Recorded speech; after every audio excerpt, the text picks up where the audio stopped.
बिस्मिल्लाहिर्रहमानिर्रहीम अस्सलामु अलैकुम वरहमतुल्लाहि वबरकातुहू। आज 19 दिसंबर 2025 है और आज दिन है जुमअतुल मुबारक का। आज की ताज़ा तरीन बड़ी खबरों से इस व्लॉग का आगाज करेंगे।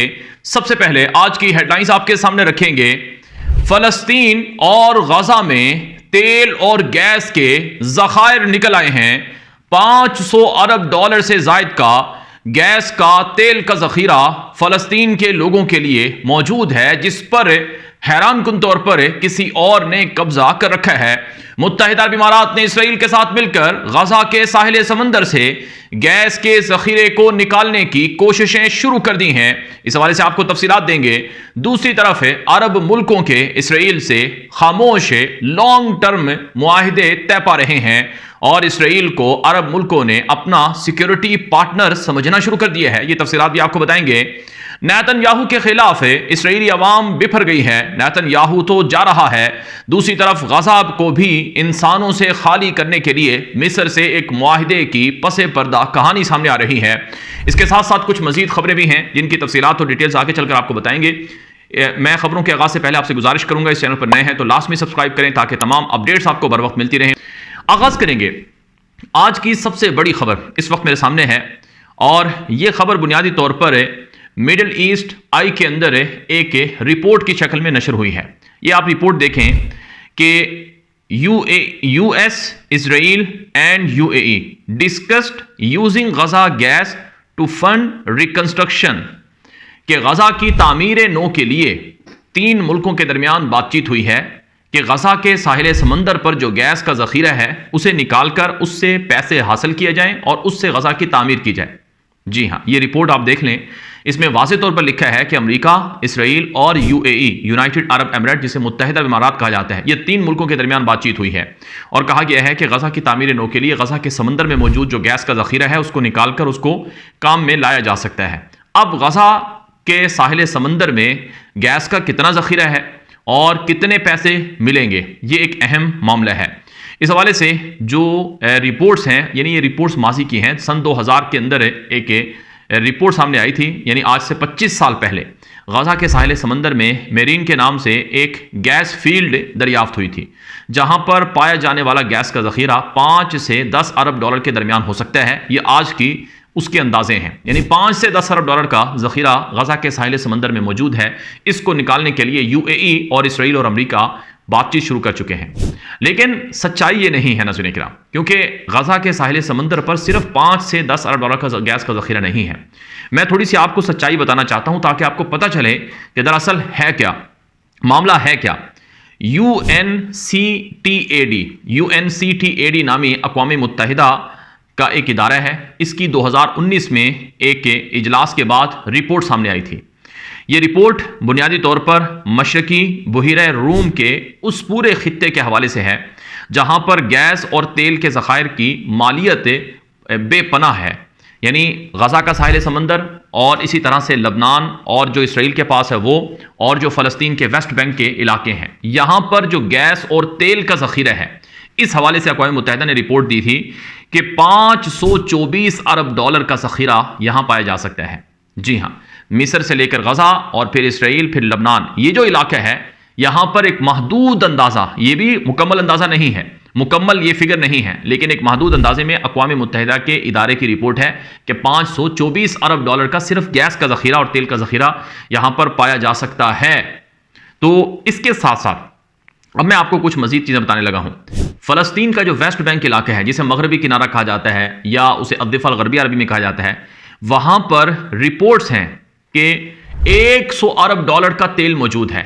मैग्ड के नाम से एक जगह है या कुआं है यहाँ फ़लस्तीन के अंदर, जहाँ वेस्ट बैंक है जिसे हम मगरबी पट्टी कहते हैं, वहाँ पर 100 अरब डॉलर का तेल मौजूद है।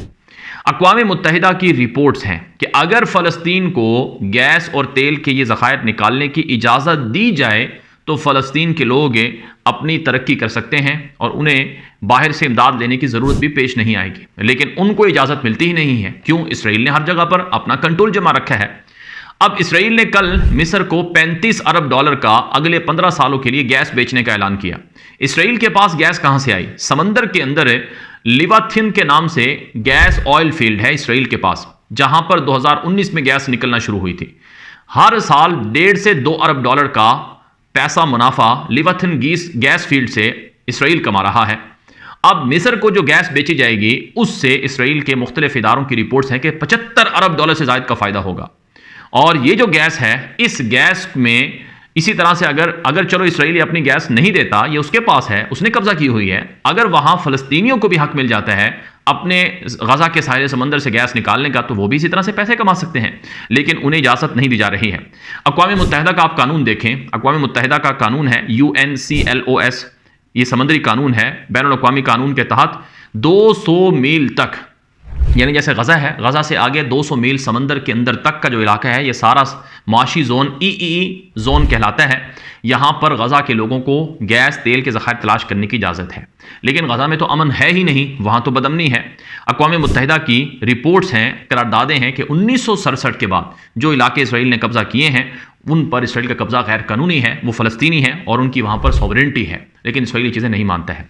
यानी आप सादा लफ्ज़ों में यूँ समझ सकते हैं कि फ़लस्तीन के पास भी गैस है और तेल के ज़खायर हैं, लेकिन उन्हें निकालने नहीं दिया जाता है। ये जो इसराइल ने 35 अरब डॉलर का गैस का ज़ख़ीरा मिस्र को बेचा, अगर गज़ा को इजाज़त दी जाए तो गज़ा भी अपने समंदर में, अपनी ज़मीन में गैस और तेल के ज़खायर तलाश कर सकता है। लेकिन अफसोस ये है कि गज़ा में तो बुनियादी इंसानी हकूक़ ही नहीं है, वहाँ तो लोगों का सब कुछ तबाह कर दिया गया। ये जो गज़ा की 2 साला जंग थी, इसमें बताया जाता है कि 90%, जी हाँ 90% जो गज़ा की बिल्डिंग्स हैं, जो इमारतें हैं, वो मुनहदम की गई हैं और वहाँ से लोग अब डिस्प्लेस किए जा रहे हैं। पहले आप ये खबर देख लें, आपको पता चल जाएगा कि कैसे डिस्प्लेस किया जा रहा है गज़ा से लोगों को। ये मारिफ नामी इसराइली मीडिया है जिसके अंदर ये बात लिखी गई है कि after the gas agreement Netanyahu and Sisi planning another dramatic move, कि नेतन्याहू और अब्दुल फत्ताह सीसी के दरमियान, यानी मिस्र और इसराइल के दरमियान जो 35 अरब डॉलर गैस का मुआहिदा हुआ है, उसके बाद एक और हैरानकुन मूव देखने को मिलने जा रही है, जिसमें गज़ा रफा क्रॉसिंग पॉइंट को खोल दिया जाएगा। यानी गज़ा के लोगों को कहा जाएगा कि ठीक है, अब तुम इस बॉर्डर से निकलकर जहां दुनिया में फैलना चाहते हो चले जाओ। सादा लफ्ज़ों में गज़ा में कुछ भी नहीं है रहने के लिए। अब गज़ा के लोगों को फोर्स किया जाएगा कि वो वहाँ से निकलकर मिस्र से दुनिया में फैल जाए और गज़ा छोड़ दें। यही वो फोर्स्ड डिस्प्लेसमेंट है या सॉफ्ट डिस्प्लेसमेंट है जो खामोश तरीके से देखने को मिल रही है, जिसके बारे में हमने आपको पिछले व्लॉग में अल जज़ीरा की रिपोर्ट की शक्ल में बताया भी था।